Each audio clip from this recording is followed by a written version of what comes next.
Human genome project HGP last topic ਹੈ 6th lesson ਦਾ human genome project. ਕੀ ਸੀ ਇਹ project? It was a project of sequencing entire genome of human being. Genome ਕੀ ਹੁੰਦਾ? Total number of genes contained in each cell. ਹਰੇਕ cell ਦੇ ਵਿੱਚ ਕਿੰਨੇ ਜੀਨਸ ਹੈਗੇ ਆ, ਸੋ ਉਹਨੂੰ ਕਹਿੰਦੇ ਹੈਗੇ human, that is called genome. So ਉਹ ਜੀਨੋਮ ਬਾਰੇ ਪਤਾ ਕਰਨਾ, ਇਹ ਪ੍ਰੋਜੈਕਟ ਲਾਂਚ ਕੀਤਾ ਗਿਆ ਸੀਗਾ 1990 ਦੇ ਵਿੱਚ, 1990 ਦੇ ਵਿੱਚ ਲਾਂਚ ਕੀਤਾ ਗਿਆ ਸੀਗਾ। ਸੋ ਇਹਦੇ ਵਿੱਚ ਕਿਹੜੇ ਕਿਹੜੇ ਕੰਟਰੀਜ਼ ਇਨਵੋਲਵ ਸੀ? US ਨੇ ਲਾਂਚ ਕੀਤਾ ਸੀ, later on UK, Japan, France, Germany ਤੇ ਚਾਈਨਾ, ਇਹਨਾਂ ਨੇ ਵੀ ਜੁਆਇਨ ਕਰ ਲਿੱਤਾ ਸੀਗਾ। So estimated it was to be completed in 2003, ਯਾਨੀ ਕਿ 13 ਈਅਰ ਦਾ ਇਹ ਪ੍ਰੋਜੈਕਟ ਮੰਨ ਕੇ ਚੱਲੇ ਸੀ ਕਿ 13 ਈਅਰਸ ਲੱਗ ਜਾਣਗੇ। ਲੇਕਿਨ ਜਿਹੜਾ ਰੀਸੈਂਟਲੀ ਜਿਹੜਾ ਇਹਦਾ May 2006 ਦੇ ਵਿੱਚ ਲਾਸਟ ਕ੍ਰੋਮੋਸੋਮ ਜਿਹੜਾ ਹੈਗਾ ਉਹ ਕ੍ਰੋਮੋਸੋਮ 1 ਸੀਕੁਐਂਸ ਹੋਇਆ ਸੀਗਾ। ਸੋ ਟੋਟਲ ਇਸ ਪ੍ਰੋਜੈਕਟ ਦੇ ਵਿੱਚ 24 ਕ੍ਰੋਮੋਸੋਮਸ ਨੂੰ ਸੀਕੁਐਂਸ ਕੀਤਾ ਗਿਆ ਸੀਗਾ, ਜਿਹਦੇ ਵਿੱਚ 22 ਆਟੋਸੋਮ ਸੀ ਤੇ 2 ਇਹਦੇ ਵਿੱਚ ਸੈਕਸ ਕ੍ਰੋਮੋਸੋਮ ਸੀ, ਯਾਨੀ ਕਿ ਇੱਕ X ਕ੍ਰੋਮੋਸੋਮ ਤੇ ਇੱਕ Y chromosome. So it was a mega project. ਇਹਨੂੰ ਮੈਗਾ ਪ੍ਰੋਜੈਕਟ ਕਿਉਂ ਕਹਿੰਦੇ ਹੈਗੇ ਆ?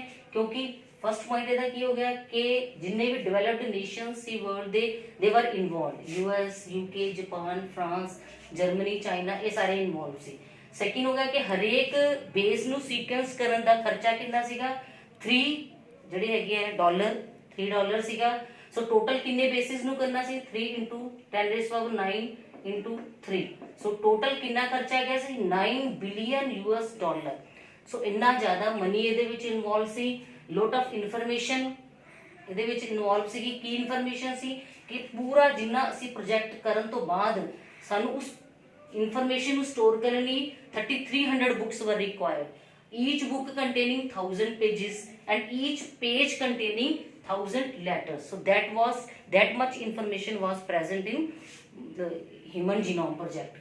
So ਇਸ ਕਰਕੇ ਇਹਨੂੰ ਕਹਿੰਦੇ ਹੈਗੇ this is a mega project. ਇਹਦੇ goals ਕਿਸ aim ਦੇ ਨਾਲ ਇਹ project launch ਕੀਤਾ ਗਿਆ ਸੀਗਾ?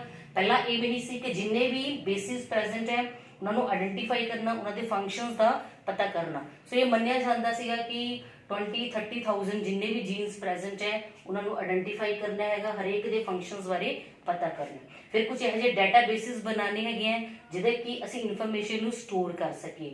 ਫਿਰ ਕੁਝ ਇਹੋ ਜਿਹੇ ਟੂਲਸ ਡਿਵੈਲਪ ਕਰਨੇ ਫॉर ਡਾਟਾ ਐਨਾਲਿਸਿਸ, ਜਿਹੜੇ ਅਸੀਂ ਡਾਟਾ ਨੂੰ ਸਟੋਰ ਕੀਤਾ ਹੈਗਾ ਸੋ ਉਹਨੂੰ ਕਿਵੇਂ ਐਨਾਲਾਈਜ਼ ਕਰਨਾ ਹੈ, ਸੋ ਇਹੋ ਜਿਹੇ ਟੂਲਸ ਡਿਵੈਲਪ ਕਰਨਾ। ਦੈਨ ਇਹਦੀ ਕੀ ਐਪਲੀਕੇਸ਼ਨ ਹੈ ਇੰਡਸਟਰੀਜ਼ ਦੇ ਵਿੱਚ? ਹਿਊਮਨ ਜੀਨੋਮ ਪ੍ਰੋਜੈਕਟ ਦੀ ਜਿਹੜੀ ਇਨਫੋਰਮੇਸ਼ਨ ਹੈ ਦੀ ਕੀ ਐਪਲੀਕੇਸ਼ਨ ਹੈ ਇਹਦੇ ਬਾਰੇ ਪਤਾ ਕਰਨਾ। ਐਸੇ ਤਰ੍ਹਾਂ ਕੋਈ ਐਥੀਕਲ, ਲੀਗਲ ਜਾਂ ਸੋਸ਼ਲ ਜਿਹੜੇ ਇਸ਼ੂਜ਼ ਰੇਜ਼ ਹੋਣਗੇ ਇਹ ਪ੍ਰੋਜੈਕਟ ਤੋਂ ਬਾਅਦ ਉਹਨਾਂ ਨੂੰ ਜਿਹੜਾ ਹੈਗਾ ਉਹ ਦੈਟ ਇਜ਼ ਆਇਡੈਂਟੀਫਾਈ ਕਰਨਾ। ਸੋ ਇਹ ਕੁਝ ਗੋਲਸ ਨੂੰ ਲੈ ਕੇ ਲਾਂਚ ਕੀਤਾ ਗਿਆ ਸੀ। ਹਿਊਮਨ ਤੋਂ ਇਲਾਵਾ ਅੱਜ ਅਸੀਂ ਕੁਝ ਨਾਨ ਹਿਊਮਨ ਮਾਡਲ ਆਰਗੇਨਿਜ਼ਮਸ ਨੂੰ ਵੀ ਸੀਕੁਐਂਸ ਕਰ ਚੁੱਕੇ ਹਾਂ। ਕਿਹੜੇ ਕਿਹੜੇ? ਬੈਕਟੀਰੀਆ, ਯੀਸਟ, ਦੈਨ ਇੱਕ ਨੀਮੈਟੋਡ ਹੈ, ਫਲੈਟਵਰਮ ਹੈ, Caenorhabditis elegans, it is a free living non pathogenic nematode है। सो ड्रोसोफिला फ्रूट फ्लाई हो गया। कुछ प्लांट्स ਨੂੰ ਵੀ ਅਸੀਂ ਸੀਕੁਐਂਸ ਕਰ ਚੁੱਕੇ ਹਾਂ। ਕਿਹੜੇ ਪਲਾਂਟਸ ਕਰ ਚੁੱਕੇ ਹਾਂ? Rice and ਅਰੇਬਿਡੋਪਸਿਸ।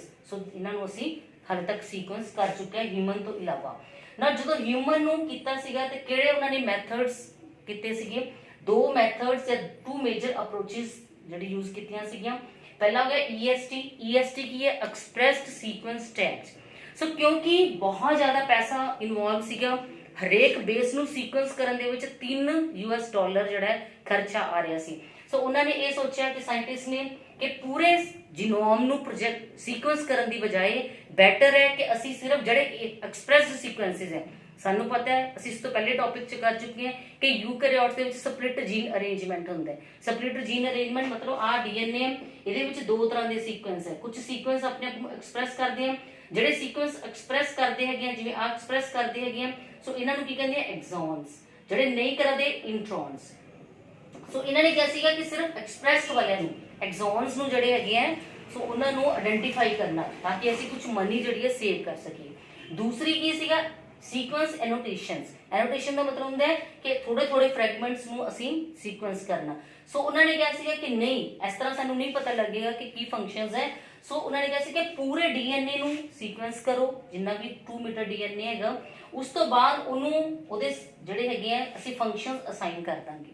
ਸੋ ਉਹਨਾਂ ਨੇ ਆ ਸੈਕਿੰਡ ਮੈਥਡੋਲੋਜੀ ਜਿਹੜੀ ਹੈਗੀ ਦੈਟ ਇਜ਼ ਸੀਕੁਐਂਸ ਐਨੋਟੇਸ਼ਨਸ ਇਹਨੂੰ ਫੋਲੋ ਕੀਤਾ ਸੀ ਹਿਊਮਨ ਜੀਨੋਮ ਪ੍ਰੋਜੈਕਟ ਕਰਨ ਲਈ। ਇਹਦੇ ਕੁਝ ਸਟੈਪਸ ਹੈ, ਕੀ ਸਟੈਪਸ ਕੀਤਾ ਸੀ। ਸਭ ਤੋਂ ਪਹਿਲਾਂ ਉਹਨਾਂ ਨੇ ਆਈਸੋਲੇਸ਼ਨ ਆਫ ਡੀਐਨਏ। ਸਾਡਾ ਕੋਈ ਵੀ ਸੈੱਲ ਹੈ, ਭਾਵੇਂ ਕੋਈ ਬਲੱਡ ਹੈ, ਬਲੱਡ ਦੇ ਵਿੱਚ ਆਰਬੀਸੀ WBC ਵਗੈਰਾ ਦੇ ਵਿੱਚੋਂ ਅਸੀਂ ਡੀਐਨਏ ਲੈ ਲੈਂਦੇ ਹਾਂ, ਜਾਂ ਕੋਈ ਹੇਅਰ ਫੋਲੀਕਲਸ ਹੈ, ਜਾਂ ਸਕਿਨ ਦੇ ਸੈੱਲ ਹੋ ਗਏ, ਜਾਂ ਮਾਊਥ ਦੇ ਵਿੱਚੋਂ ਸਲਾਈਵਾ ਦੇ ਵਿੱਚ ਜਿਹੜਾ ਅੰਦਰਲੇ ਵਾਲੀ ਕਵਰਿੰਗ ਹੈ ਉਹਦੇ ਵਿੱਚੋਂ ਲੈ। ਸੋ ਅਸੀਂ ਕੋਈ ਵੀ ਸੈੱਲ ਦੇ ਵਿੱਚੋਂ ਪਹਿਲਾਂ ਡੀਐਨਏ ਆਈਸੋਲੇਟ ਕਰ ਲਿੱਤਾ। ਆਈਸੋਲੇਟ ਕਰਨ ਤੋਂ ਬਾਅਦ ਉਹਦੇ ਫਰੈਗਮੈਂਟਸ, ਮੰਨ ਲਓ ਆ ਇੱਕ ਡੀਐਨਏ ਹੈ ਸਾਡੇ ਕੋਲ। ਸੋ ਡੀਐਨਏ ਨੂੰ ਅਸੀਂ ਇਹਨਾਂ ਨੂੰ ਛੋਟੇ ਛੋਟੇ ਫਰੈਗਮੈਂਟਸ ਪੀਸਿਸ ਕਰ ਲਾਂਗੇ। ਕਿਵੇਂ ਕਰਾਂਗੇ ਪੀਸਿਸ? ਇਹਦੇ ਲਈ ਅਸੀਂ ਤੁਹਾਨੂੰ ਬਾਇਓਟੈਕਨੋਲੋਜੀ ਦੇ ਵਿੱਚ ਡਿਟੇਲ ਮੈਕੈਨਿਜ਼ਮ ਵੀ ਆਏਗਾ, ਲੇਕਿਨ ਇੱਥੇ ਮੈਂ ਥੋੜਾ ਦੱਸ ਦਿੰਦੀ ਹਾਂ। ਸਾਡੇ ਕੋਲ ਇੱਕ ਐਂਜ਼ਾਈਮ ਹੁੰਦਾ, ਉਹਨੂੰ ਮੋਲੀਕੂਲਰ ਸੀਜ਼ਰ ਕਹਿੰਦੇ ਆ, that is restriction endonuclease enzyme. So restriction endonucleases. So ਇਹ ਇੱਕ ਮੋਲੀਕੂਲਰ ਸੀਜ਼ਰ ਹੈ। ਮੋਲੀਕੂਲਰ ਸੀਜ਼ਰ ਮਤਲਬ ਸਮਝਣ ਲਈ ਤੁਸੀਂ ਇਸ ਤਰ੍ਹਾਂ ਕਰੋ ਕਿ ਇੱਕ ਕੈਂਚੀ ਹੈ, ਇਸ ਕੈਂਚੀ ਦੀ ਹੈਲਪ ਦੇ ਨਾਲ ਅਸੀਂ ਛੋਟੇ, ਕਿਉਂਕਿ ਇੰਨੇ ਵੱਡੇ ਡੀਐਨਏ ਨੂੰ ਇਕੱਠਾ ਸੀਕੁਐਂਸ ਨਹੀਂ ਕੀਤਾ ਜਾ ਸਕਦਾ, ਸੋ ਉਹਨਾਂ ਨੇ ਕੀ ਕੀਤਾ ਕਿ ਇਹਦੇ ਛੋਟੇ ਛੋਟੇ ਫਰੈਗਮੈਂਟਸ ਕਰ ਦਿੱਤੇ। ਹੁਣ ਥਰਡ ਸਟੈਪ ਕੀ ਸੀ? ਇਹ ਫਰੈਗਮੈਂਟਸ ਦੇ ਕਲੋਨਸ ਬਣਾ ਲਏ। ਕਲੋਨਸ ਮਤਲਬ ਮੰਨ ਲਓ ਇੱਕ ਫੋਟੋਸਟੈਟ ਆਪਾਂ ਮਸ਼ੀਨ ਦੇ ਵਿੱਚ ਇੱਕ ਨੋਟਸ ਦੀ ਫੋਟੋਸਟੈਟ ਕਾਪੀ ਕਰਵਾ ਲਈ। ਸੋ ਇੱਕ ਫੋਟੋਸਟੈਟ ਹੀ ਹੈ ਕਿ ਅਸੀਂ ਉਹਦੀ ਵਾਵਾ ਸਾਰੀਆਂ ਕਾਪੀਜ਼ ਕ੍ਰੀਏਟ ਕਰ ਲੀਆਂ, ਤਾਂ ਕਿ ਮਤਲਬ ਐਕਸਪੈਰੀਮੈਂਟ ਦੇ ਦੌਰਾਨ ਅਗਰ ਉਹ ਮਿਸਪਲੇਸ ਵੀ ਹੋ ਜਾਂਦਾ ਹੈ, ਸਾਡੇ ਕੋਲ ਬਹੁਤ ਜ਼ਿਆਦਾ ਫਰੈਗਮੈਂਟਸ ਹੈ। ਉਹਦੇ ਦੋ ਪ੍ਰੋਸੀਜਰ ਹੈ। ਕੀ ਪ੍ਰੋਸੀਜਰ ਹੈ? ਸਭ ਤੋਂ ਪਹਿਲਾਂ ਅਸੀਂ ਇਹਨੂੰ ਇੱਕ ਵੈਕਟਰ ਕਿਹੜਾ ਹੈਗਾ, ਬੈਕਟੀਰੀਅਲ ਆਰਟੀਫੀਸ਼ੀਅਲ ਕ੍ਰੋਮੋਸੋਮ ਜਾਂ ਯੀਸਟ ਆਰਟੀਫੀਸ਼ੀਅਲ ਕ੍ਰੋਮੋਸੋਮ, ਉਹਦੇ ਨਾਲ ਅਟੈਚ ਕਰਨ ਤੋਂ ਬਾਅਦ ਅਸੀਂ ਇਹਨੂੰ ਹੋਸਟ ਵਿੱਚ ਇਨਸਰਟ ਕਰ ਦਾਂਗੇ। ਜਿਵੇਂ ਹੋਸਟ ਜਿਵੇਂ ਬੈਕਟੀਰੀਆ ਦੇ ਵਿੱਚ ਇਨਸਰਟ ਕਰਤਾ। ਸੋ ਜਿਵੇਂ ਬੈਕਟੀਰੀਆ ਆਪਣੇ ਡੀਐਨਏ ਨੂੰ ਰੈਪਲੀਕੇਟ ਕਰੇਗਾ, ਸਾਡੇ ਵਾਲਾ ਜਿਹੜਾ ਹੈਗਾ ਦਿਸ ਆ ਵੀ ਕਲੋਨ ਜਿਹੜਾ ਫਰੈਗਮੈਂਟ ਹੈ ਇਹ ਕਾਪੀ ਹੋ ਜਾਏਗਾ। ਜਾਂ ਦੂਸਰਾ ਹੈਗਾ PCR, ਪੋਲੀਮਰੇਜ਼ ਚੇਨ ਰਿਐਕਸ਼ਨ। ਹਲੇ ਮੈਂ ਇੱਥੇ ਨਹੀਂ ਡਿਸਕਸ ਕਰੂੰਗੀ, ਆਪਾਂ ਬਾਇਓਟੈਕਨੋਲੋਜੀ ਦੇ ਵਿੱਚ ਇਹ ਪ੍ਰੋਸੈਸ ਪੂਰੀ ਡਿਸਕਸ ਕਰਾਂਗੇ। ਉਸ ਤੋਂ ਬਾਅਦ ਜਿਹੜਾ ਹੁਣ ਫਰੈਗਮੈਂਟ ਬਣ ਗਈ, ਹੁਣ ਇਹਨਾਂ ਫਰੈਗਮੈਂਟਸ ਨੂੰ ਦੇ ਆਰ ਸੀਕੁਐਂਸਡ ਐਜ਼ ਐਨੋਟੇਟਡ ਡੀਐਨਏ ਸੀਕੁਐਂਸਸ। ਕਿਸ ਮੈਥਡ ਨਾਲ ਕੀਤਾ ਸੀ? ਸੈਂਗਰ ਨੇ ਇੱਕ ਟੈਕਨੀਕ ਦਿੱਤੀ ਸੀ, ਆਟੋਮੇਟਿਡ ਡੀਐਨਏ ਸੀਕੁਐਂਸਰਸ, ਯਾਨੀ ਕਿ ਅਸੀਂ ਹਰੇਕ ਫਰੈਗਮੈਂਟ ਦਾ ਜਿਹੜਾ ਸੀਕੁਐਂਸ ਆ ਉਹ ਪਤਾ ਕਰ ਲਿਆ। ਬਾਏ ਕਿਵੇਂ ਪਤਾ ਕਰ ਲਿਆ? ਆਟੋਮੇਟਿਡ ਡੀਐਨਏ ਸੀਕੁਐਂਸਰਸ ਦੇ ਨਾਲ। ਫਿਰ ਉਸ ਤੋਂ ਬਾਅਦ ਇਹਨਾਂ ਫਰੈਗਮੈਂਟਸ ਨੂੰ ਅਸੀਂ ਅਰੇਂਜ ਕਰਤਾ on the basis of overlapping sequences. Then ਉਸ ਤੋਂ ਬਾਅਦ ਅਸੀਂ ਇਹਨਾਂ ਨੂੰ ਪਲੇਸ ਕਰਤਾ, ਮਤਲਬ ਪੂਰਾ ਜੋੜਤਾ ਇਹਨਾਂ ਨੂੰ, ਫਰੈਗਮੈਂਟਸ ਨੂੰ। ਕਿਵੇਂ ਜੋੜਤਾ ਸੀ? On the basis of overlapping sequences. So ਇਹਦੇ ਲਈ computer based programs were used to align sequences. So computer ਦੇ ਨਾਲ ਅਸੀਂ ਜਿਹੜਾ ਯੂਜ਼ ਕੀਤਾ ਪ੍ਰੋਗਰਾਮ ਨੂੰ, ਉਹਦੇ ਨਾਲ ਅਸੀਂ ਇਹਨਾਂ ਨੂੰ ਅਲਾਈਨ ਕਰਤਾ। Sequences then annotated and assigned to different chromosome. So ਇਹਨਾਂ ਸੀਕੁਐਂਸਸ ਨੂੰ ਅਸੀਂ ਡਿਫਰੈਂਟ ਕ੍ਰੋਮੋਸੋਮਸ, ਟੋਟਲ ਕਿੰਨੇ ਕ੍ਰੋਮੋਸੋਮਸ ਹੋ ਗਏ? ਆਲਰੇਡੀ ਦੱਸੇ ਮੈਂ 24 ਕ੍ਰੋਮੋਸੋਮ, 22 ਆਟੋਸੋਮਸ ਹੋ ਗਏ ਐਂਡ 2 ਸੈਕਸ ਕ੍ਰੋਮੋਸੋਮ। ਸੋ ਉਹਨਾਂ ਨੂੰ ਸੀਕੁਐਂਸਸ ਨੂੰ ਅਲਾਈਨ ਕਰਤਾ, ਯਾਨੀ ਕਿ ਜਿਹੜੇ ਹੈਗੇ ਆ ਸੋ ਇਹਨਾਂ ਨੂੰ ਅਲਾਈਨ ਕਰਤਾ। ਸੋ ਇਹ ਇਹਨਾਂ ਨੇ ਮੈਥਡੋਲੋਜੀ ਯੂਜ਼ ਕੀਤੀ। ਨਾਓ ਉਹਦੇ ਸੇਲੀਐਂਟ ਫੀਚਰਸ ਜਾਂ ਫਾਈਂਡਿੰਗ ਕੀ ਸੀ ਪ੍ਰੋਜੈਕਟ ਦੇ? ਸੋ ਇਹ ਸਾਰਾ ਕੁਝ ਕਰਨ ਤੋਂ ਬਾਅਦ ਉਹਨਾਂ ਨੇ ਸਾਇੰਟਿਸਟ ਨੇ ਕੀ ਇਹਦੀਆਂ ਫਾਈਂਡਿੰਗਸ ਦੇਖੀਆਂ। ਪਹਿਲੀ ਫਾਈਂਡਿੰਗ ਕੀ ਸੀਗੀ ਕਿ ਜਿਹੜਾ ਹਿਊਮਨ ਜੀਨੋਮ ਹੈ ਉਹਦੇ ਕੋਲ ਇੰਨੇ ਨਿਊਕਲੀਓਟਾਈਡਸ ਹੁੰਦੀਆਂ, ਇੰਨੇ ਨਿਊਕਲੀਓਟਾਈਡ ਬੇਸਿਸ ਹੈ। ਕਿੰਨੇ ਹੈਗੇ? 3164.7 ਮਿਲੀਅਨ ਨਿਊਕਲੀਓਟਾਈਡ ਬੇਸਿਸ ਇੱਕ ਹਿਊਮਨ ਜੀਨੋਮ 'ਚ ਪ੍ਰੈਜ਼ੈਂਟ ਹੈ। ਔਰ ਐਵਰੇਜ ਉਹਨਾਂ ਨੇ ਕਿਹਾ ਸੀ ਇੱਕ ਜੀਨ ਦੇ ਵਿੱਚ ਕਿੰਨੇ ਬੇਸਿਸ ਹੈ? 3000, ਲੇਕਿਨ ਇਹ ਨੰਬਰ ਵੇਰੀ ਕਰਦਾ ਹੈ। 3000 ਐਵਰੇਜ ਹੈ। ਡਿਫਰੈਂਟ ਬੇਸਿਸ ਵਾਲੇ ਜੀਨਸ ਵੀ ਸੀ, ਜਿਵੇਂ ਸਭ ਤੋਂ ਲਾਰਜੈਸਟ ਜੀਨ ਡਿਸਟ੍ਰੋਫਿਨ ਦਾ ਉਹਨਾਂ ਨੇ ਫਾਈਂਡ ਆਊਟ ਕੀਤਾ, ਜਿਹਦੇ ਕੋਲ ਕਿੰਨੇ ਬੇਸਿਸ ਸੀ? 2.4 ਮਿਲੀਅਨ ਬੇਸਿਸ ਦਾ ਬਣਿਆ ਹੋਇਆ ਸੀ। ਥਰਡ ਫਾਈਂਡਿੰਗ ਕੀ ਸੀ ਕਿ ਟੋਟਲ ਨੰਬਰ ਆਫ ਜੀਨਸ ਕਿੰਨੇ ਸੀ? 30,000। ਇਸ ਤੋਂ ਪਹਿਲਾਂ 80,000 ਮਤਲਬ ਤੱਕ ਸੋਚਦੇ ਸੀਗੇ ਕਿ ਇੰਨੇ ਜੀਨਸ ਹੁੰਦੇ ਆ, ਲੇਕਿਨ ਇੱਥੋਂ ਕਲੀਅਰ ਹੋ ਗਿਆ ਕਿ ਟੋਟਲ ਜੀਨ ਜਿਹੜੇ ਹੈਗੇ ਉਹ 30,000 ਹੁੰਦੇ ਆ। ਇਹਦੇ ਵਿੱਚੋਂ 99.9% ਨਿਊਕਲੀਓਟਾਈਡ ਬੇਸਿਸ ਦੇ are same in all people. ਸਾਡੇ ਸਾਰਿਆਂ ਦੇ ਵਿੱਚ 99.9 ਜਿਹੜੇ ਹੈਗੇ ਉਹ ਸੇਮ ਹੁੰਦੇ ਆ, ਸਿਰਫ 0.1% ਦਾ ਡਿਫਰੈਂਸ ਹੁੰਦਾ। ਔਰ ਫੰਕਸ਼ਨਸ ਆਫ 50% ਜੀਨਸ ਜਿਹੜੇ ਹੈਗੇ ਉਹ ਅਨਨੋਨ ਸੀ, ਪਤਾ ਹੀ ਨਹੀਂ ਕਿ 50% ਜੀਨਸ ਕਰਦੇ ਕੀ ਹੈ ਸਾਡੇ ਅੰਦਰ। ਸਿਰਫ less than 2% of genome codes for protein, ਸਿਰਫ 2% ਹੈ ਜਿਹੜਾ 2% ਤੋਂ ਵੀ ਘੱਟ ਹੈ ਜਿਹੜਾ ਪ੍ਰੋਟੀਨਸ ਨੂੰ ਕੋਡ ਕਰਦਾ ਹੈਗਾ, ਸੈਂਟਰ ਡੋਗਮਾ ਚ ਪਾਰਟਿਸਿਪੇਟ ਕਰਦਾ ਹੈਗਾ। 98% ਜਿਹੜੇ ਹੈਗੇ ਆ ਉਹ ਕੋਈ ਫੰਕਸ਼ਨ ਨਹੀਂ ਕਰਦੇ। ਔਰ repeated sequences make up large portion of human genome.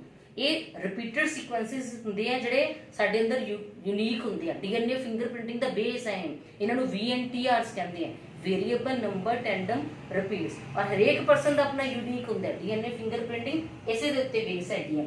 So repeated sequences make up large portion of human genome. ਸਭ ਤੋਂ ਜ਼ਿਆਦਾ ਜੀਨਸ ਕ੍ਰੋਮੋਸੋਮ 1 ਕੋਲ ਹੁੰਦੇ ਆ ਮੋਸਟ ਜੀਨਸ ਕਿੰਨੇ ਹੁੰਦੇ ਹੈਗੇ ਰਫਲੀ ਤੁਸੀਂ ਕਹਿ ਸਕਦੇ 3000 ਦੇ ਕਰੀਬ ਸੋ 2968 jeans they are most jeans in chromosome 1 chromosome wise ਦੇ ਵਿੱਚ ਸਭ ਤੋਂ ਫਿਊਐਸਟ ਜੀਨਸ ਹੈ ਸਭ ਤੋਂ ਘੱਟ ਜੀਨਸ ਹੈ 231 ਜੀਨਸ ਪ੍ਰੈਜ਼ੈਂਟ ਹੈ ਐਸੇ ਤਰ੍ਹਾਂ ਸਾਇੰਟਿਸਟ ਨੇ ਹਿਊਮਨ ਜੀਨੋਮ ਪ੍ਰੋਜੈਕਟ 'ਚ ਇੱਕ ਹੋਰ ਬੜੀ ਇੰਪੋਰਟੈਂਟ ਫਾਈਂਡਿੰਗ ਨੋਟ ਕੀਤੀ ਕਿ 1.4 ਮਿਲੀਅਨ ਲੋਕੇਸ਼ਨਸ ਦੇ ਉੱਤੇ ਸਨਿਪਸ ਪ੍ਰੈਜ਼ੈਂਟ ਹੈ ਸਿੰਗਲ ਨਿਊਕਲੀਓਟਾਈਡ ਪੋਲੀਮੋਰਫਿਜ਼ਮ यानी कि डिफरेंसेस इन सिंगल बेस ਜਿਹੜਾ ਹੈਗਾ ਮਤਲਬ ਐਨੀ ਲੋਕੇਸ਼ਨਸ ਦੇ ਉੱਤੇ ਸਿੰਗਲ ਬੇਸ ਦਾ ਡਿਫਰੈਂਸ ਹੈ so this was all about human genome project